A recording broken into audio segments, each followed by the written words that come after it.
Ons maak ons Bybel oop. Ons maak vandag klaar met 1 Timoteus 6. 1 Timoteus 6.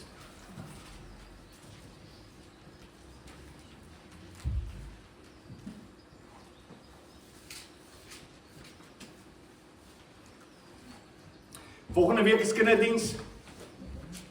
So, oor 2 weke gaan ons weer aan met 'n nuwe gedeelte, wat ons saam gaan hanteer. Op hierdie stadium is dit tussen Kolossense en Galasiërs, wat ons gaan hanteer. Ja, ek dink baie keer, as jy na Galasiërs kyk, is dit miskien 'n goeie gedeelte. Kolossense is net so ongelooflik. Daar's eintlik 'n paar wat ek wil doen, 66. Maar ons sal definitief, ek sal besluit daaroor, en ons sal aangaan oor 2 weke na die volgende gedeelte. En mag dit altyd wees dat ons deur hierdie gedeeltes werk, dat ons sal hou by wat die woord vir ons ook leer. En dis my begeerte ook vanmôre as ons na hierdie gedeelte kyk. 1 Timoteus 6. Kom ons buig net ons hoofde saam. Here, wat 'n voorreg om die woord oop te kan maak. Here, in die afgelope weke ook, as ek so terugkyk na die geskiedenis van die kerk, dan besef ek, dit was een van die grootste probleme, is dat die kerk nie mense gehad het wat elkeen die woord gehad het. En dan nog in sy eie taal. Wat 'n voorreg het ons nie in die tyd van ons lewe, om die Bybel te hê in ons eie taal, en dit saam te kan lees. En tog, Here, in die laaste 100 jaar is die grootste verwarring plaasgevind in die kerk. En mense het wegbeweeg van dit wat deur die eeue geglo is.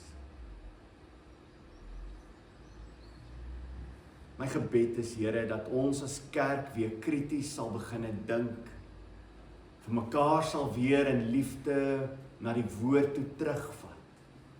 Dat ons die woord weer sal begin lees en bestudeer soos niks anders. Here, vanmôre, deur die Gees, maak ons ontvanklik.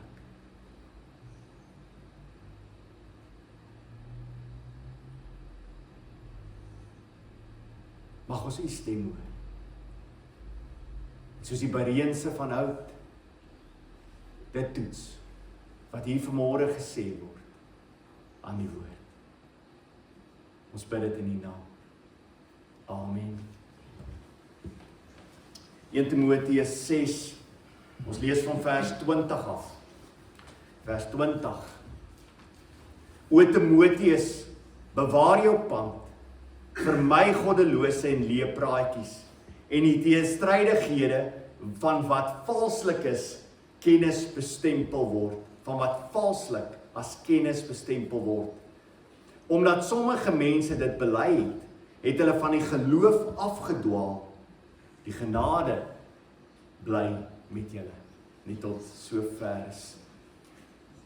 Dis die einde van 'n brief. As jy kyk na hierdie gedeelte en jy kyk na hoe Paulus hierdie gedeelte afsluit, dan sien jy, daar is 'n ongelooflike gevoel wat hy het teenoor hierdie Timoteus. Hierdie man wat hy aanstel in die Efesiërs area, waar hy die woord moet verkondig, waar hy ouderlinge moet aanstel. En jy hoor dit in hierdie Griekse woord wat hy ook daar noem, wat ons vertaal as O Timoteus. Sy begeerte is dat die woord van God sal aangaan. Sy begeerte is dat God se woord sal versprei. Sy begeerte is dat meer en meer mense die evangelie van Jesus Christus sal hoor, sal die evangelie aanvaar, sal verander word en die pad saam met die Here stap. Ek begeer dit ook vir die kerk van die Here vandag. Ek wil begin om vir julle te sê, ek dink daar is nog nooit so 'n tyd soos vandag, waar mense al hulle boekies moet bære. En ek praat nie net van dagstukkies nie, dit moes jy al lankal gebêre het. Ek praat van boeke, dat jy allerhande boeke net sal bære, en dat jy weer die Bybel sal vat, en begin lees. Soos die ou Puriteine, die Bybel sal lees. As jy eers stil raak en jy wil 'n boek vat en lees, dat jy die Bybel sal vat en dit sal lees. Dat die Bybel tweede deel van jou lewe sal raak, dat oral in jou huis Bybel sal wees, dat as jy daar gaan sit, dat die Bybel sal vat en dit sal lees. Of jy nou op die toilet is, dwarsdeur tot voor jy by die eetkamertafel is. Ek is ernstig hieroor, dat jy die Bybel sal begin lees. As jy ekstra stof wil hê, lees die belydenis skrifte. Maar daar's te veel goedes in hierdie wêreld en te veel boeke en ongelukkig kan jy nie al hierdie goedes kyk of dit die waarheid is nie. Gaan terug na die Bybel. Begin om die Bybel te lees. Nie kommentare nie, die Bybel. Begin dat die woorde van God oor jou vloei en dat jy gevoed word deur die woord van die Here. As jy vrae daaroor het, dat jy dan die ondersoek gaan doen, dat jy die woord verder bestudeer, want die woord gee antwoord op die woord. As jy die antwoord op die woord soek, kry jy dit binne in die woord. Jy hoef nie buite die woord gaan soek nie. Dis wat ons deur Openbaring vir mekaar gesê het. As jy Openbaring wil verstaan, hoe verstaan jy Openbaring? Jy lees die Bybel. Jy lees die Ou Testament. Niks in Openbaring is nuut nie. Dis die openbaring van dit wat geskryf is. So dis vir my belangrik. Kom ons beweeg terug na die skrif toe. En dit is wat Timoteus, as hy met Timoteus skryf, sê, o Timoteus, dan is hy sy grootste bekommernis is, Timoteus, die mense is besig met allerhande verskillende goeters en praatjies. Hy is nie besig met die woord van God nie.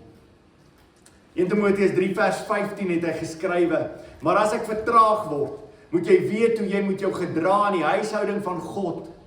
Dit is die kerk van die lewende God, 'n pilaar en fundament van die waarheid. Wat doen die kerk? Wat is die taak van die kerk?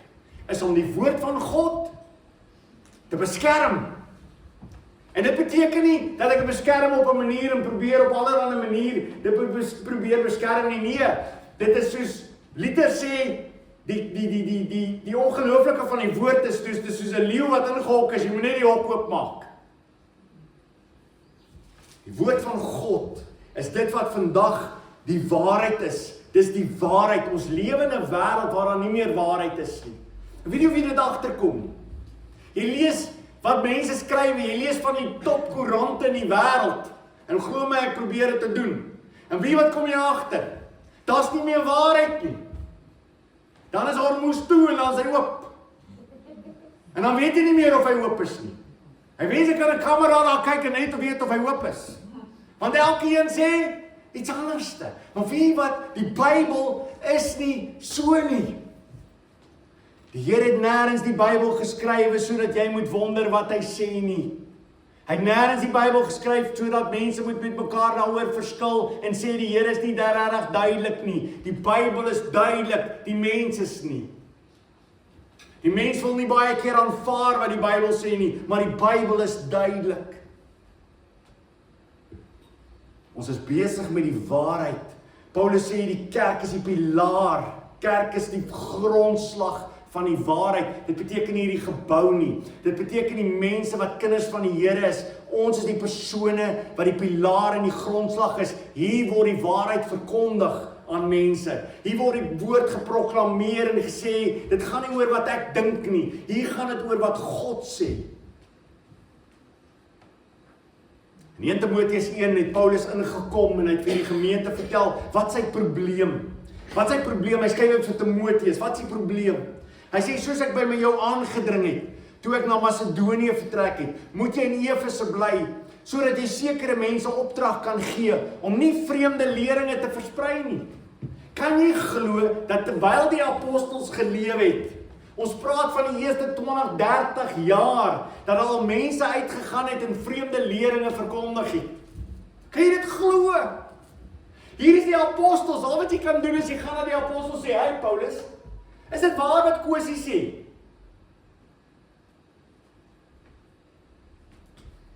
Vreemde leringe versprei, waarom versprei dit? Hy gaan dit later aan in 2 Timoteus vir ons sê, waarom versprei dit? Want mense wil graag hoor wat hulle harte na soek. Daar's vreemdelinge lering in die kerk skryf. Vers 4 gaan hy aan. Hy sê om hulle nie met mytes en eindelose geslagregisters op te hou nie. Mense het begin kyk wat se geslagsregisters kom hulle uit. Hulle is besig met die grootste lot snert.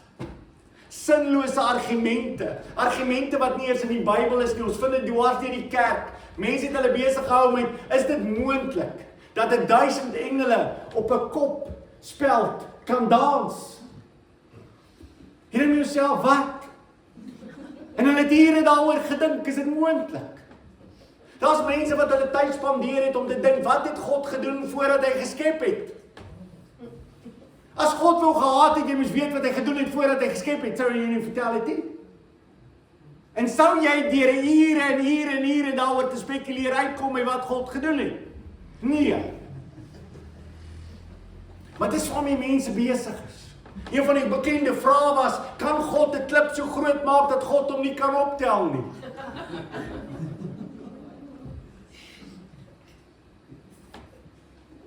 En ure debatte was daaroor gevoer.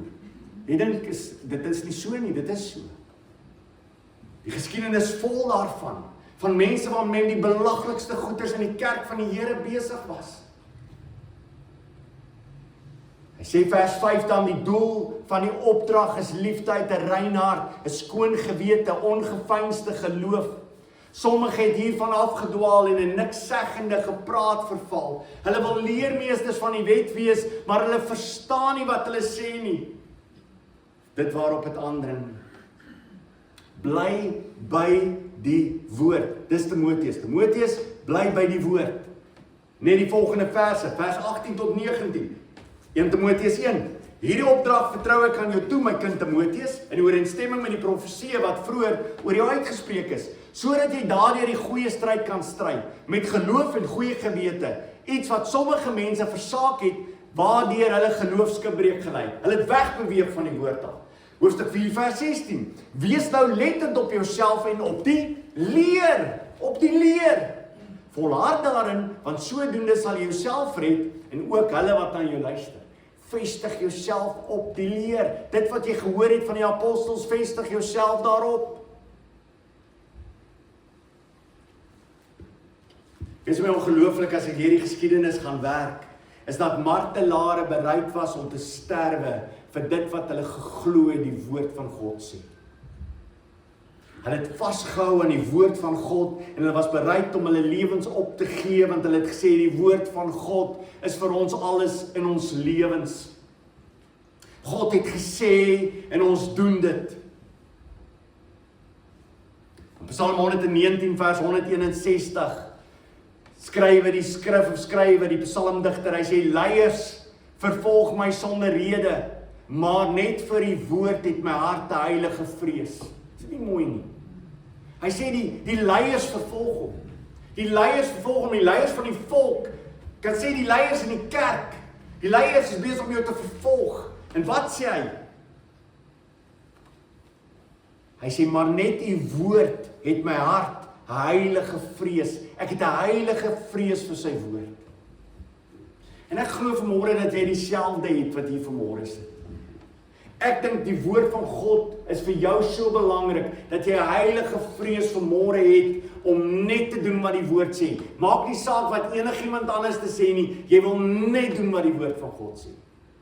En as jy nie daarvoor hier is nie, dan weet ek jy gaan op 'n stadium gaan. Want hier is al wat belangrik is dat mense heilige vrees vir die woord van God het. Nie heilige vrees vir Johan Lou nie. Johan Lou is nie in alles waar nie. Jy moet dit check. Maar het jy heilige vrees vir die woord van God? Dis wat belangrik is.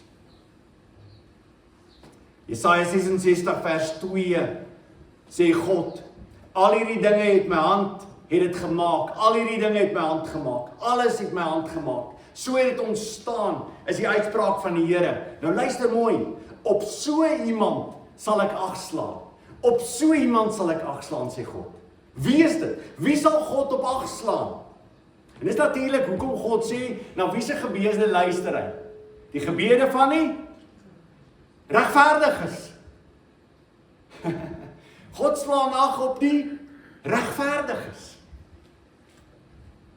Nou luister mooi, op so iemand sal ek ag slaan, op 'n magtelose met 'n verslae gees wat sidder vir my woord.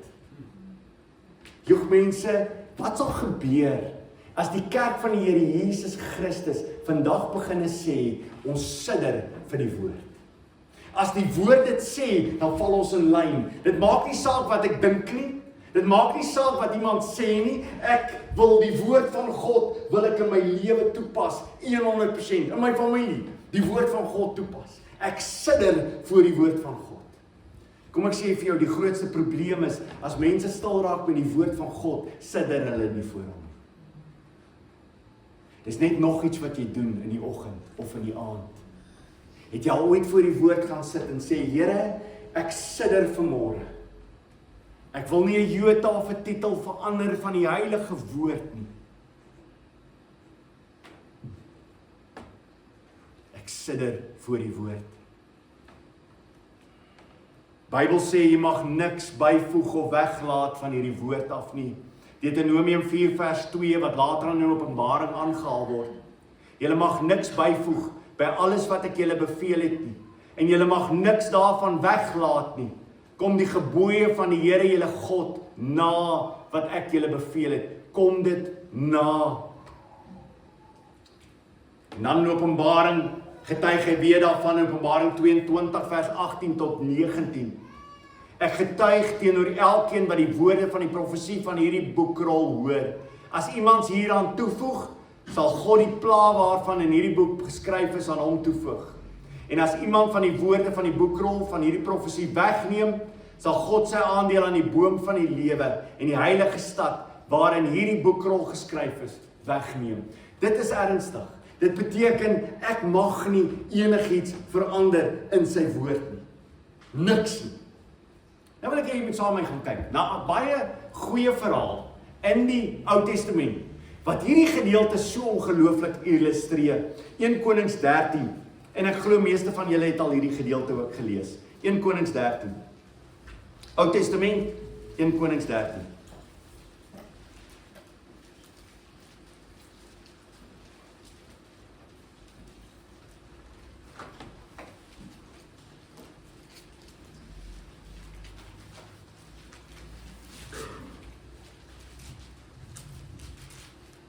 Mag ek God se woord verander? 'n Verhaal vind plaas van 'n profeet.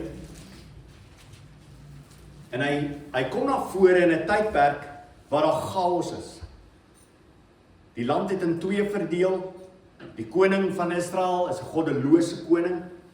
En God stuur 'n man van God na die koning. Vers 8 van 1 Konings 13. 1 Konings 13.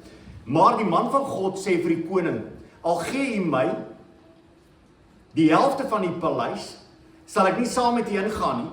Ek mag nie brood eet of water drink op hierdie plek nie. Want so is ek deur die woord van die Here beveel, jy mag nie brood eet en water drink, en jy mag nie terugkeer met die pad waarmee jy gegaan het nie. So die profeet kom uit, hy spreek die koning aan, die koning is besig met offers te bring op Bethel aan die afgode, en die profeet spreek hom aan en sê vir hom, jy mag nie dit doen nie, God gaan hierdie hele plek vernietig en die altaar vernietig. Die koning steek sy hand uit om die profeet te gevange te laat neem en God maak dat die hele persoon se arm vries. OK. En dan sê hy vir die profeet om vir hom te bid en dan vra hy vir die profeet hy moet saam met hom kom eet en dan sê hy hierdie gedeelte, daar is nie 'n manier dat hy dit kan doen nie. En dan is daar 'n ou profeet. Julle ken die verhaal. Ek gaan nie in diepte ingaan. So 1 Korintiërs 13 is hierdie ou profeet, daar was 'n ou profeet vers 11 wat in Bethel gewoon het. Sy seuns kom toe en vertel vir hom alles wat die man van God daardie dag in Bethel gedoen het, wat hy vir die koning gesê het, ook dit het hulle vir hulle vader vertel. En dan wonder sy pa waar hierdie man is, en dan gaan hy na die man toe, en hy vertel vir hom, dat hy ook 'n profeet is. In vers 18. Maar die ou profeet sê vir hom, ook ek is 'n profeet. Ha, dis mooi nie? So ek is ook 'n predikant, ek is ook 'n pastoor, ek weet ook. Ons is op dieselfde vlak. En die ergste is, hierdie ou is ouer. So kan jy dink hoe intimiderend is dit. Hier's 'n ouer man wat sê hy's 'n profeet, en nou wat sê hy vir hom? Hy sê, maar die ou profeet sê vir hom, ook ek is 'n profeet, net soos jy. En engel het met my deur die woord van die Here gepraat en gesê, 'n engel het vir my gesê.' Wie weet interessant genoeg in Galasiërs, Wat sê Galasiërs sê Paulus? Paulus sê selfs as 'n engel vir jou. Okay, dit kom hier, né? Jy sien, hy sê, hoorie, 'n engel het by deur die woord van die Here gepraat en gesê, bring hom saam met jou terug na jou huis, sodat hy brood kan eet en water kan drink. En dan is dit baie mooi dat die Afrikaans en die Grieks en die Hebreëus vir jou baie mooi vertel wat het hy gedoen. Net die volgende vers. Hy het vir hom gelieg. Hy het vir hom gelieg. Die ou profeet het vir hom gelieg.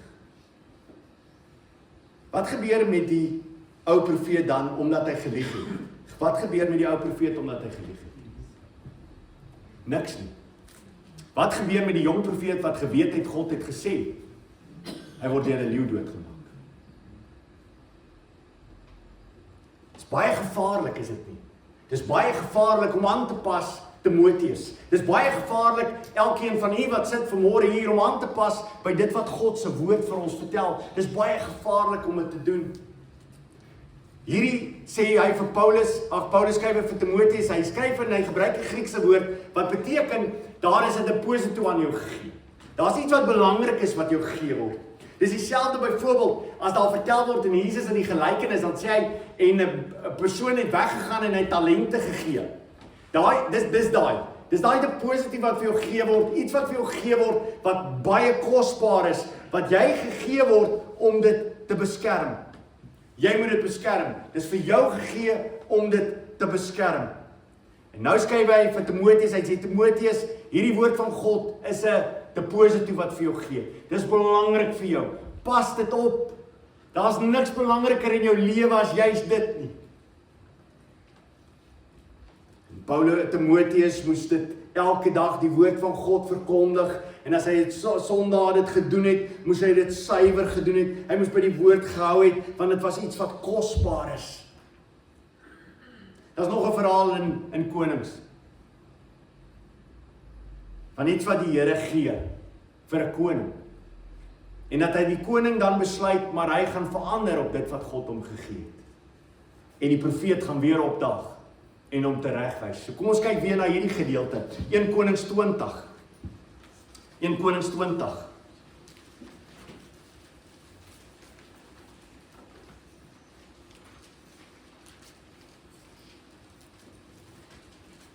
In Konings 20, vers 36.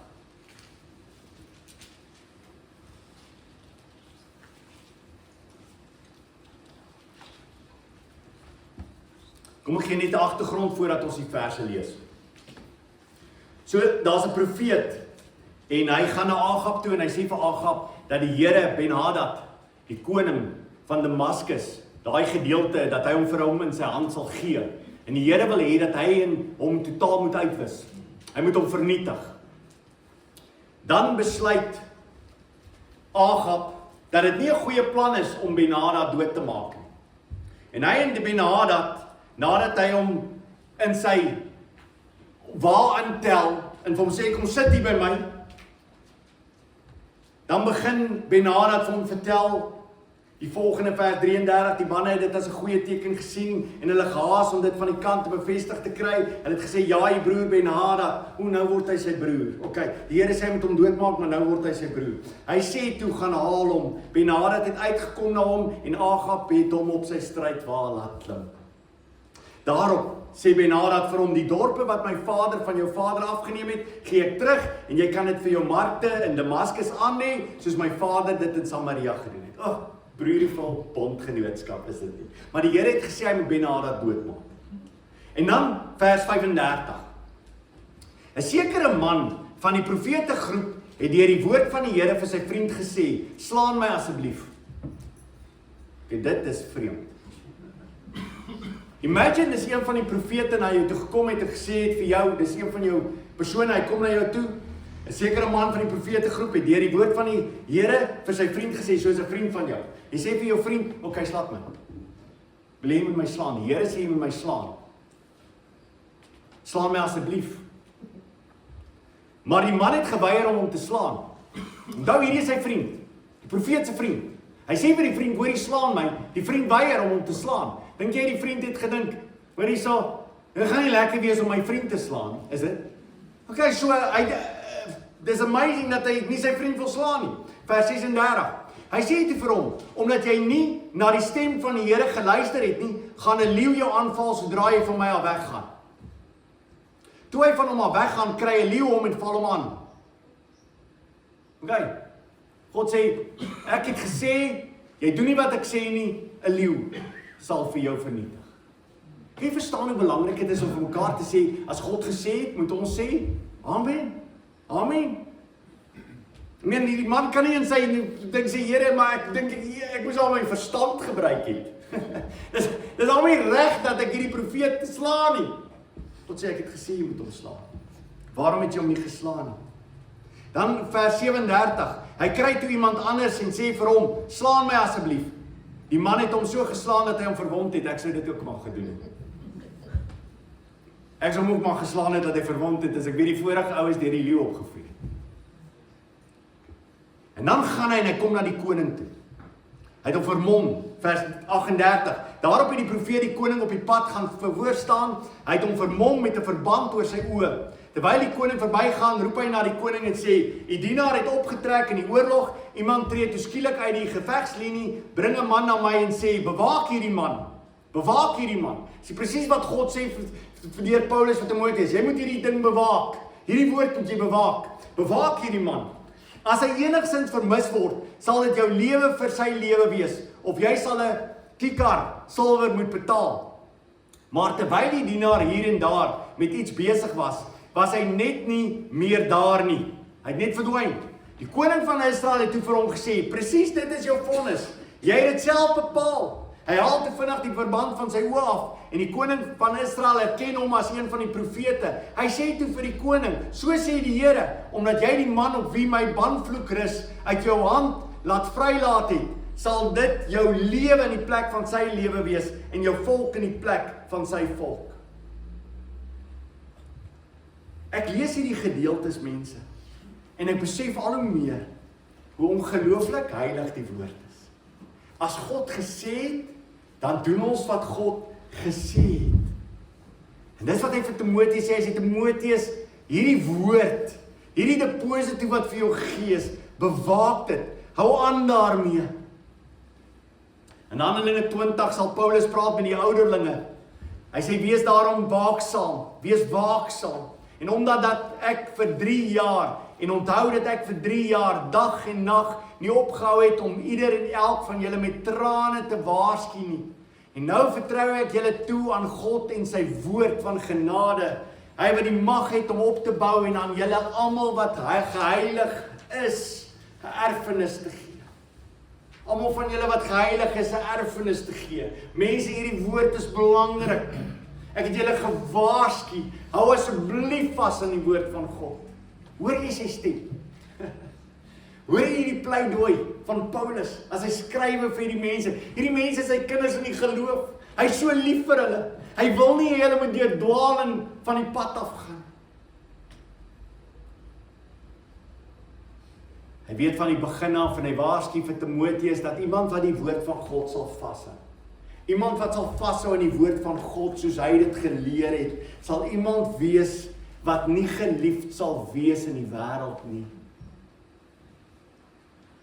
Een van die dinge wat my steeds bekommerd in die wêreld waarin ons lewe, is dat meerderheid mense gaan deur hulle lewens en hulle ervaar nooit dit waarvan die Bybel praat. Hulle sal julle haat, hulle het my gehaat, hulle sal julle haat. Hulle het my vervolg, hulle sal julle vervolg. Meerderheid mense wat in die kerk sit, luister daarna en sê, waarvan praat jy? En tog is dit iets wat herhaal word deur die hele skrif. En wat is die rede hoekom jy nie vervolg word nie? Sal daarby uitkom aan die einde. Maar dit is baie belangrik hoekom jy nie vervolg word nie. Want as jy die woord van God sal bewaar, sal jy vervolg word. Mense sal alles wat sleg is van jou sê. In Psalm 120 vers 7 skryf die psalmdigter die volgende en jy hoor wat hy hier sê, sy stem, hy sê, ek is vir vrede. Ek is vir vrede, maar wanneer ek praat, is hulle gereed vir oorlog. Ek is vir vrede, maar wanneer ek praat, is hulle gereed vir oorlog. Paulus sê, terwyl jy dit bewaak, terwyl jy die woord bewaak, draai ook weg, vir my ook. Vir my wat? Die goddelose, die leepraatjies, die dwaase praatjies. Hoeveel kerke vandag sit met mense wat besig is met die grootste dwaase praatjies, onheilige praatjies. En Jesegiel, skryf Jesegiel, die profeet, skryf hy oor priesters, wat besig is om nie te verkondig wat God hulle gevra het nie. Jesegiel 22 vers 26, sy priesters doen my wet geweld aan, hulle ontheilig wat vir my heilig is. Tussen wat heilig en wat onheilig is, maak hulle geen onderskeid nie. Die verskil tussen rein en onrein maak hulle nie bekend nie. Vir my Sabbatte sluit hulle die oë. In die Ou Testament, die Sabbat is belangrik. Jy moet die Sabbat nakom. Hoekom? Want die Sabbat is 'n uitwysing dat God sê jy moet rus. Jy moet rus, jy moet almal laat rus. Dis 'n vooruitskouing na dit wat Christus Jesus sou kom bewerkstellig. Daarom vier ons dit nie meer vandag nie, maar vier ons die Sondag. Maar dit was belangrik in die Ou Testament. Die Sabbat moet gehou word. En die mense het gesê, nee, dis alright. As jy wil handel dryf, is dit okay. Moenie bekommerd wees nie. Jesegiel 44, onthou daar is Jesegiel 22, Jesegiel 44 vers 23. Hulle moet my volk leer wat die verskil is tussen heilig en onheilig. Hier gaan Jesegiel en herhaal dit weer. En die verskil tussen rein en onrein moet hulle aan hulle bekend maak.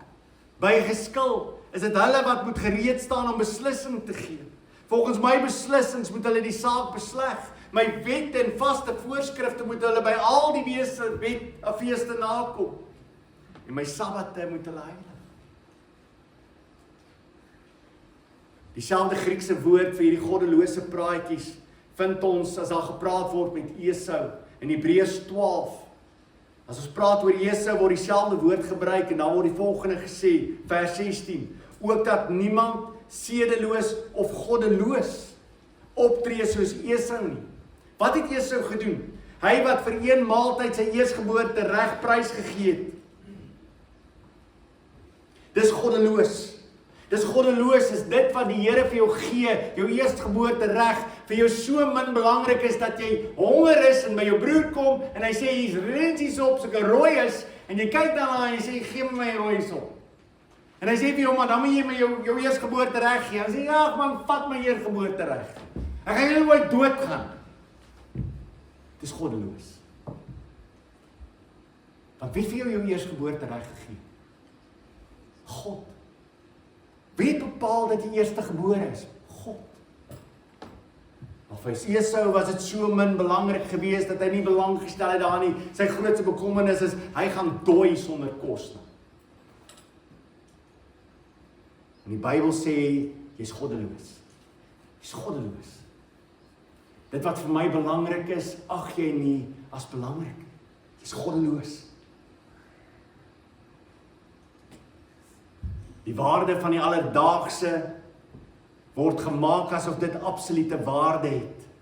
Dinge vandag in die wêreld waarin ons lewe, heg ons waarde aan goeders wat God sê het geen waarde nie, het geen ewigheidswaarde nie. Dit het vandag vir ons verskriklike waarde. Daarom sê vir Timoteus, skryf sê Timoteus, hou vas aan die goedes wat waarde het. As jy in jou familie kom, mense, wat het die grootste waarde in jou gesin? Wat is die grootste waarde in jou gesin? Is elke wese wat in daai huis woon. Dat hulle Jesus Christus sal leer ken deur jou lewe. Dis die grootste waarde. Niks anders het waarde.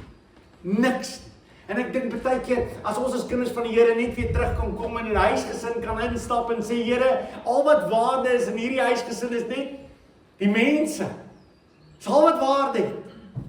Here, ek is besig om so baie ander dinge oor rond te jaag en ek raak benoud oor so baie dinge. My grootste ding in my lewe moet wees, word my kinders groot en lewe hulle vir die Here.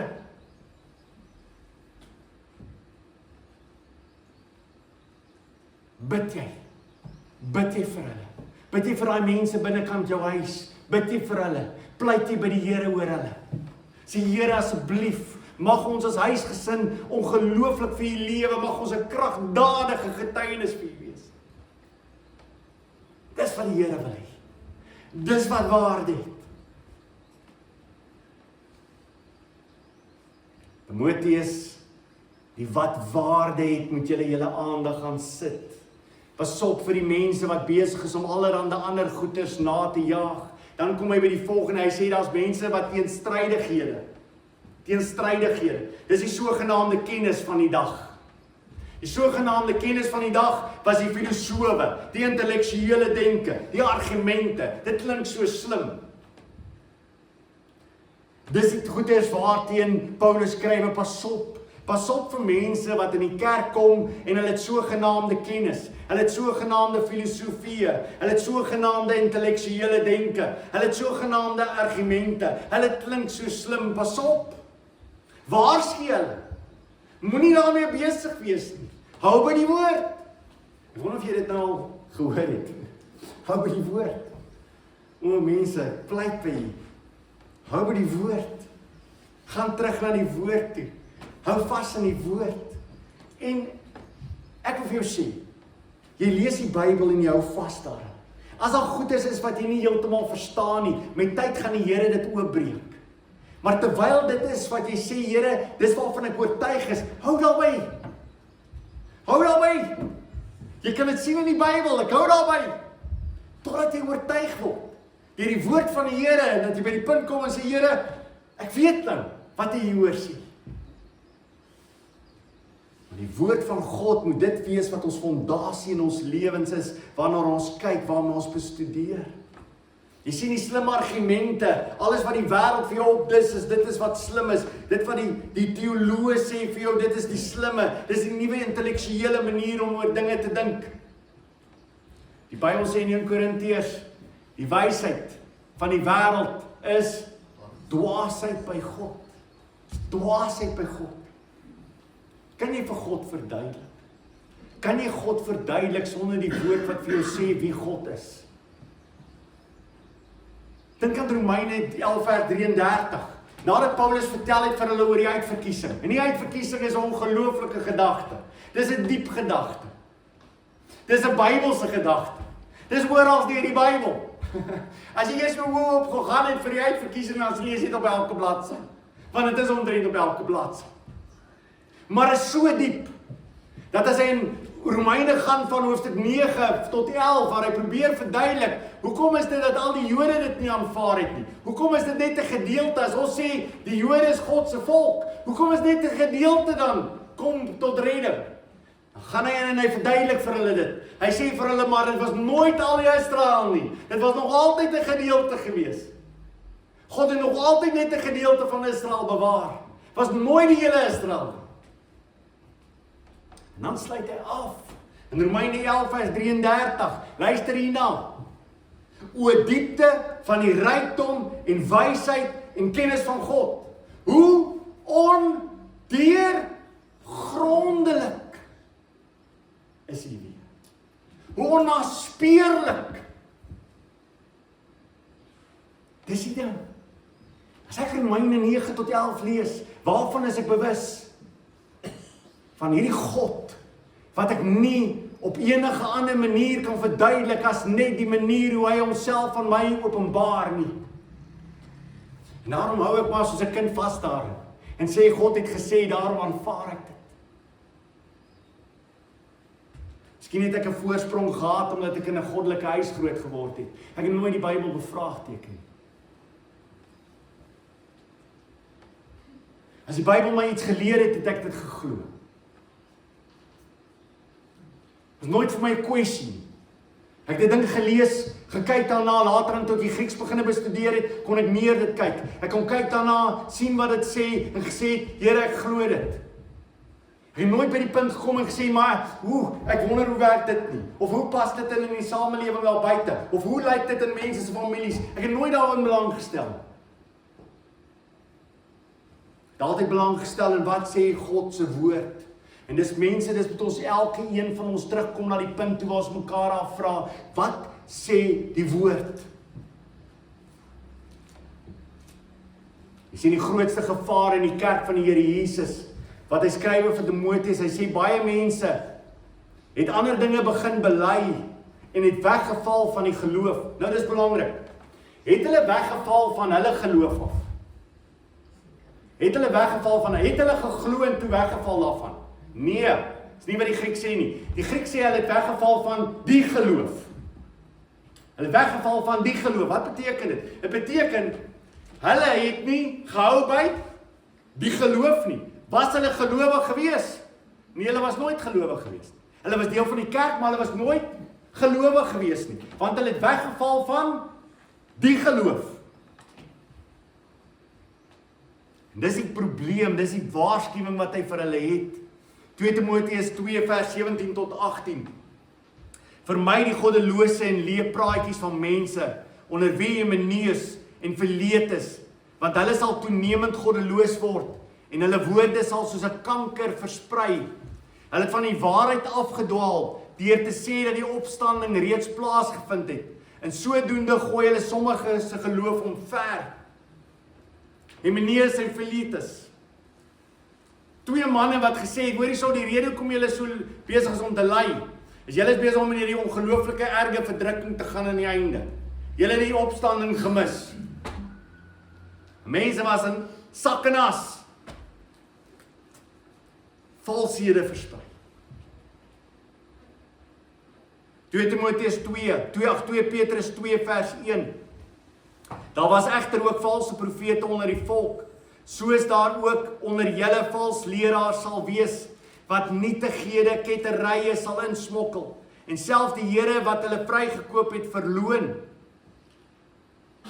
Ongelooflike gedeelte, ek herhaal net weer, daar was egter ook vals profete onder julle die volk, soos daar ook onder julle vals leraars sal wees, wat vernietigende ketterye sal insmokkel, en self die Here wat hulle vrygekoop het verloon.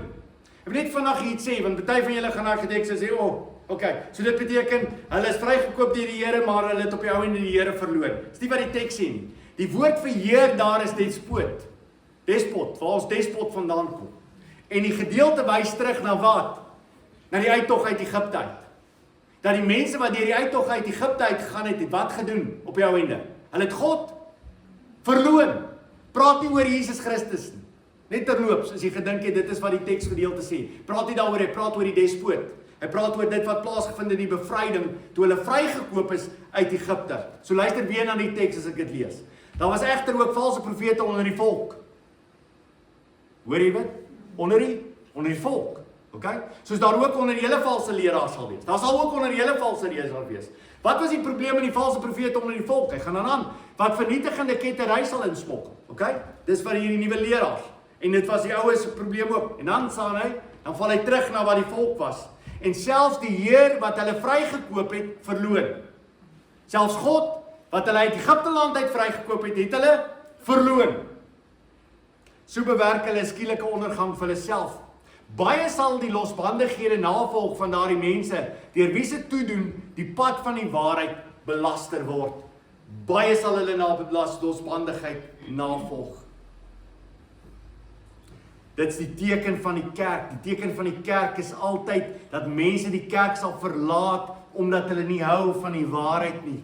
Hulle sal uit die kerk uit beweeg. Dis wat hy vir Timoteus het. Timoteus, hulle sal die geloof verlaat. Wil jy moet gou saam met my kyk na 1 Johannes 2. 1 Johannes 2 vers 18.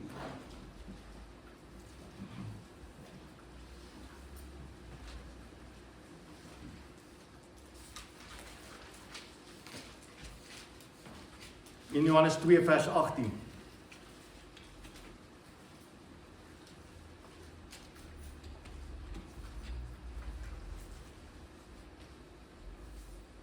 Kinders, dit is die laaste uur. Soos julle gehoor het, kom die antichrist en nou is daar reeds baie antichriste. Hieraan weet ons dat dit die laaste uur is. Okay. So vanaf die laaste uur is vandat Jesus die hemelvaart, die uitstorting met die Heilige Gees tot nou toe is die laaste uur. Die laaste uur was nog die hele tyd. Dis die laaste uur, okay? Was daar hierdie geskiedenis antichriste? Ja, daar gaan 'n finale antichrist wees, okay? Nou sê hy, en nou is daar reeds antichriste, hieraan weet ons dat dit die laaste uur is. Vers 19. Hulle het uit ons geleedere gekom, maar hulle was nie werklik deel van ons nie. Want as hulle werklik deel van ons was, sou hulle by ons gebly het. So as iemand werklik 'n kind van die Here is, sal hy ooit die kerk verlaat. Praat van die ware kerk. Sal hy ooit die kerk verlaat? Nooit nie. Hy sal nooit wegdraai nie. Hy sal altyd daarby bly. Hoekom? Want God sê, hy wat die goeie werk in ons begin het, sal dit tot die einde volvoer in Christus Jesus. Filippense 1 vers 6. Wat sê in Johannes? Hy sê die Vader, julle is in die Vader se hand, julle is in die Seun se hand. En die Vader en die Seun, sê hy, hoofstuk vers 30, is een. Is geen manier nie. OK. Vers 19 sê dan, so dis baie belangrik. Hulle het uit ons geleedere gekom, en dis wat Paulus vir Timoteus sê. Paulus sê, hulle gaan nie geloof verlaat. Hulle het uit ons geleedere gekom, maar hulle was nie werklik deel van ons nie, want as hulle werklik deel van ons was, sou hulle by ons gebly het. Maar dit moes verduidelik word, dat nie een van hulle deel van ons is nie. Maar julle is deur die Heilige gesalf, en julle almal weet dit. Skryf nie aan julle omdat julle die waarheid nie ken nie, maar omdat julle dit ken, en omdat daar geen leuen uit die waarheid is nie. Wie is die leenaar? Anders as hy wat hom ken, dat Jesus Christus die Here is. Dat Jesus die Christus is. Hy is die antichrist wat die Vader en die Seun ontken. Elkeen wat die Seun ontken, het nie die Vader nie. Wie die Seun bely het, ook die Vader. Wat julle betref, wat julle van my van die begin af gehoor het, laat dit in julle bly. Dis die woord. Laat dit in julle bly. As dit wat julle van die begin af gehoor het en julle bly, sal julle ook in die Seun en in die Vader bly. Ongelooflike gedeelte. God sê, dis wat gebeur. Maar julle moet nooit verbaas wees dat in die kerk van die Here, dat daar mense is wat wegdraai nie. Nooit verbaas wees. Dit sal so wees. En hulle wegdraai gaan vir julle getuienis wees, dat hulle nooit deel was van die ware kerk. So wat wil ek hê vanmôre wat jy moet onthou as jy wegstaan? Ek wil hê jy moet onthou dat die woord van God is primêr. Is die belangrikste in jou hele lewe. Ek wil hê jy moet vanmôre besef en huis toe gaan en vir die Here pleit dat die woord van die Here die belangrikste in jou lewe sal raak. Dat jy dit sal begin bestudeer. Dat jy al jou ander biblioteke sal toemaak vir 'n jaar lank. Miskien langer. En dat jy sal begin om die Bybel te leer ken. En ek bedoel leer ken. Eer die woord van die Here. Dis my eerste. Eer die woord van die Here. Wat sê God is belangriker as wat sê ek. Hê 'n liefde vir sy woord. Psalm 119 vers 97. Hoe lief het ek die wet. Die hele dag dink ek daaroor na om dit te gehoorsaam. Is nie mooi nie. Is vir my ongelooflik mooi, kan ek dit herhaal. Psalm 119 vers 97. Hoe lief het ek die wet. Die hele dag dink ek daaroor na. Waaroor dink jy? Waaroor vul jy jou tyd? Die psalmdigter sê, die woord van die Here, die wet, is dit waaroor ek dink. Ek dink daaroor na, om dit te gehoorsaam. Dis sy begeerte, om die woord te gehoorsaam. Maak nie saak wat dit vra nie, gehoorsaam dit. Johannes 8 vers 31, toe het Jesus vir die Jode wat hom geglo het gesê, as julle in my woord bly, en julle sal die waarheid ken, en die waarheid sal julle vrymaak, is julle waarlik my disippels. Bly in sy woord. En dan die belangrikste. En dis die grootste rede, hoekom baie mense wegval, is omdat hulle nooit die geloof gehad het nie. Baie mense ervaar nooit die lyding nie. Die Bybel sê, as jy nie lyding ervaar nie, is jy nie 'n kind van die Here nie. Baie mense sê vir my, hoekom ervaar ek nie lyding nie? Want die Bybel sê vir ons, wat moet jy doen? Jy moet sy woord verkondig. Jy moet dit verkondig tydig en ontydig. En dis die grootste probleem vandag in die kerk, is dat ons nie besig is om die woord uit te dra nie. Ons is nie besig om mense te vertel van Jesus Christus en van die woord nie. Ons is nie besig om mense te reg te wys op grond van wat die woord sê nie. Verkondig die woord. Weet wat gaan gebeur as jy die woord gaan begin verkondig? Mense gaan jou vrae begin vra. Mense gaan vir jou sê, maar wat van dit? En ek beloof jou, jy gaan 'n tyd deurgaan, as jy dit nie het nie, dat jy die woord gaan moet bestudeer. En weet wat gaan gebeur as jy getuienis lewer oor die woord? Jy gaan begin om die woord te onthou. Want jy gaan dit weer moet gebruik. Jy gaan dit weer moet aanhaal. Jy ken nie die woord nie, omdat jy nie getuienis van die woord aflê nie. Bestudeer die woord, lê getuienis af. Dan sluit Paulus af. Die genade met julle. Die meervoud is interessant. Hy gebruik die meervoud, die genade met julle. Gebruik hy die meervoud. Waarom die meervoud? Want hy is besig om met almal te praat. Hy is nie net besig om met Timoteus te praat nie. Die brief is nie net vir Timoteus nie. Die brief is vir almal. Die brief is vir die kerk deur die geskiedenis om te sê, luister na hierdie woord. Alles in die lewe is genade. Ons vashou is genade. Ons verkondiging is genade. Ons roeping is genade. En daarom kan geen brief begin of afsluit sonder om te sê genade. Vanmôre sit jy hier op grond van die genade van Christus Jesus, wat na jou toe gekom het en vir jou gesterf het en vir jou nuut gemaak het, sodat jy 'n lewe kan hê in absolute oorvloed. En wie wat jy lewe in 'n besonderse tyd. 'n Besonderse tyd. Dat jy vanmôre die lewende woord van God in jou eie taal en jou eie hande kan vashou. Dis 'n besondere tyd. Besef jy dit? Ek wil hê jy moet dit besef. Ek wil hê jy moet daai Bybel gaan vashou en vir die Here dank vir manne wat hy deur die geskiedenis gebruik het wat hierdie Bybel vertaal het. En dat jy dan sal leef. Amen.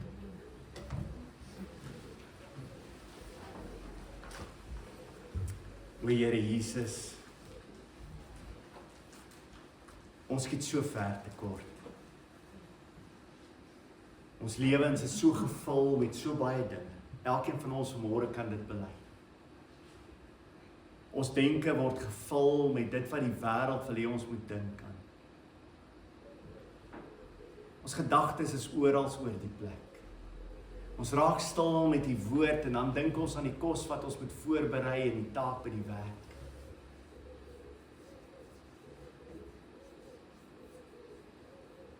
Ons is jammer, Here. Ons wil fokus op die woord. En ons wil alles wat ons hoor, wil ons toets. Ons wil dit toets aan die heilige woord. Here, ons gee nie om of mense dink ons is dom nie. Of ons nie akademies is nie. Of ons nie die wysheid het van hierdie wêreld. Want ons bely saam met Paulus dat vir my is die lewe Christus en die sterwe se wins.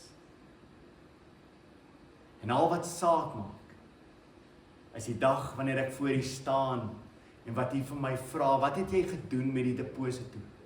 Wat het jy gedoen met my woord wat ek vir jou gee?